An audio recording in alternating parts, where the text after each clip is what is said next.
So I have to drive today for work. I have to drive a pretty far distance, and usually when I drive, I listen to talk radio. And there's a few programs that I listen to in particular in the mornings anyways. So I knew this would be a problem today because of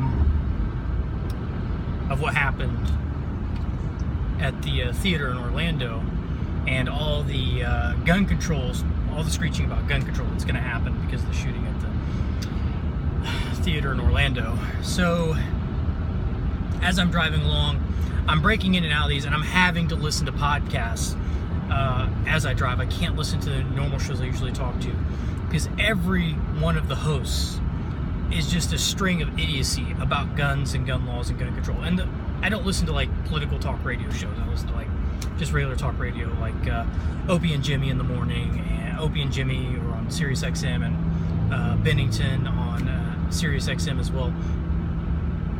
And the problem is they have all these people calling in that know nothing about guns. As usual, the hosts themselves are completely ignorant of guns and gun laws. Have no fucking clue what they're talking about. Then they're just taking callers, and callers are calling in, and the callers are, you know, exactly like the hosts. They agree with the hosts, of course, and the callers have no idea about the gun laws that already exist and what the fuck they're talking about. So as usual, the most vocal and the loudest people after an incident like this are the people who know absolutely fucking nothing about the laws and the rules that already exist. And it's really starting to fucking aggravate me. So all the suggestions I've heard so far are, you know, assault weapons ban, and then people are like, I love the FUDs that call in, like, well, I just use my gun for hunting, blah, blah, blah. You know, a gun's just for hunting. I don't need a 30-round clip-a-zine to shoot a duck. Well, that's great. You don't need a 30-round magazine to shoot a duck. Good for you. But I want a 30-round magazine, and I should be able to have a 30-round magazine because I'm not killing anyone with it. I'm not harming anybody else by owning that piece of plastic and metal. And so they're talking about assault rifle bans and limiting magazine sizes. And my favorite is the very people that are so enraged about Donald Trump saying we need to make a list of all Muslims in the country, or make Muslims wear a, you know, a crescent, or, you know, arm badge, like the fucking, like we're in Germany in 1939, 1940 for the Jews. And they're having to wear a Star of David. So all these people that came out and just fucking shit their pants and screeched and hollered and yelled about Donald Trump saying, yeah, we need to have a list of Muslims, or whatever he said. I don't think that's exactly what he said, but that's what they interpreted as. We need a list of all the Muslims in the country. Those same people are saying, we need a list of all guns and all gun owners.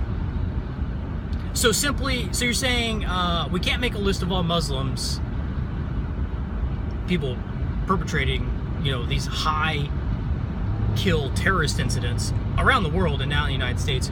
We can't make a list of Muslims because it would be improper to make a list of people for something as silly as them just exercising a simple and basic right. But we can make a list of gun owners. Why? Because fuck white people, that's why. Because gun owners are white people, they're not usually brown people, and they're usually conservative. So fuck conservatives, fuck white people, we can make a list of them. It doesn't matter if we just have a list of gun owners, which is what they're calling for. They're calling for, you know, universal background checks and closing the gun show loophole, whatever the fuck that means. This guy, oh, and they're talking about closing the gun show loophole. This motherfucker bought his guns legally. He was investigated by the FBI. The FBI let him go. They found no cause to take away his rights. And now they're saying, and now we're back on the, well, if you're put on the, so we've gone from, if you're put on the terror watch list, you shouldn't be allowed to purchase firearms. And I'm against that, because the terror watch list, the no-fly list, is in no way adjudicated whatsoever. You have no way to go to the government and make your case like, hey, I shouldn't be on the terror watch list. I shouldn't be on the no-fly list. So we've gone from a no-fly list, and that's good, compared to what they're suggesting now. If you're being investigated by the police or FBI, if simply being investigated, then your rights should be suspended. You shouldn't be allowed to purchase firearms.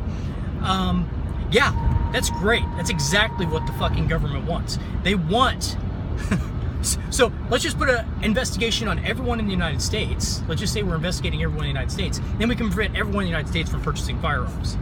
Or if there's people that we don't like politically, we will use the power of the government to tell the FBI, the DOJ and the FBI, hey, launch an investigation against these people for some bullshit reason, and we can prevent them from buying firearms. So now it's not even a quasi adjudication. Now it's fucking, we're just going to have police say they're looking into something suspicious about these people, and that's enough probable cause to take away their rights and suspend their rights. And whether these motherfuckers like it or not, the Second Amendment is a right. Self-preservation is a human right, and what weapon and what tool you do that with does not fucking matter. It doesn't fucking matter. So yeah, it's a high kill incident. It's a terrorist incident. And we've been trying to tell you for a long time. Oh, and the other thing they're not talking about, they're not fucking talking about fucking Islam. And the problem Islam has. Islam is not it has a religious component. It is a political ideology. So until it gets rid of that political ideology component and it just becomes a strict spirituality and a strict religion, we're going to have problems like this. So I wonder what they would say if I suggested that anyone who's Muslim is, because this is the direction they're going, because they're saying, you know, because they're also talking about mental illness, and they're talking about mental illness being a component. Well, I believe Islam is a mental illness, so anyone who's Muslim should not be allowed to buy firearms. Just because it doesn't matter if it can be adjudicated that they're actually criminally insane or legally fit the definition of mentally deficient. As long as somewhere we have just some piece of paper from the government saying this person may be insane or may be a threat, then we can suspend their rights. Maybe we can suspend their rights to have a lawyer. Maybe we can suspend their right to remain silent. Maybe we can suspend, you know, habeas corpus for them. Maybe we can suspend every other right. We can suspend the right to free speech, the right to practice religion, the right to freedom of the press. We can suspend all those rights simply on the basis of them having a mental illness. Second Amendment is a right. And bringing up the fucking well-regulated militia part and how we need new laws. Sorry, my speed monitor. Yeah, I'm speeding. I drive fast. Saying that we need these new fucking laws because of a single incident like this, if you don't have the courage to protect your rights in times of crisis, then the rights are doomed to fail. And all those rights are doomed to fail. Even the rights you're using right now to call for the limitations of other rights, those rights will soon be right behind the rights you're trying to take away from other people. Just because you don't use them doesn't mean they're not important.